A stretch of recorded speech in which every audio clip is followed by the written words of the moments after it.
Actes au chapitre 6. En ce temps-là, le nombre des disciples augmentant, les hellénistes murmurèrent contre les Hébreux, parce que leurs veuves étaient négligées, dans la distribution qui se faisait chaque jour.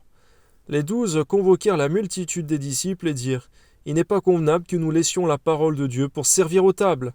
C'est pourquoi, frères, choisissez parmi vous 7 hommes de qui l'on rende un bon témoignage, qui soient pleins d'Esprit Saint et de sagesse, et que nous chargions de cet emploi.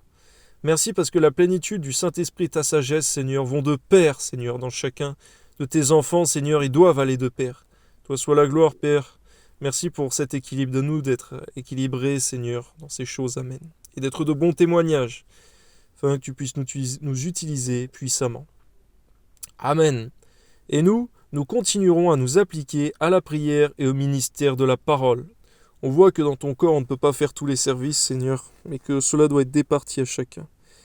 Toi soit la gloire, Père, Amen. Cette proposition plut à toute l'assemblée. Ils élurent Étienne, homme plein de foi et d'Esprit Saint, alléluia. Philippe, Procor, Nicanor, Timon, Parménas et Nicolas, prosélytes d'Antioche. Ils les présentèrent aux apôtres qui, après avoir prié, leur imposèrent les mains. La parole de Dieu se répandait de plus en plus. Le nombre des disciples augmentait beaucoup à Jérusalem et une grande foule de sacrificateurs obéissaient à la foi. Étienne, plein de foi et de puissance, faisait des prodiges et de grands miracles parmi le peuple. Amen. Quelques membres de la synagogue dite des affranchis, de celle des Cyrénéens et de celle des Alexandrins, avec des Juifs de Cilicie et d'Asie, se mirent à discuter avec lui.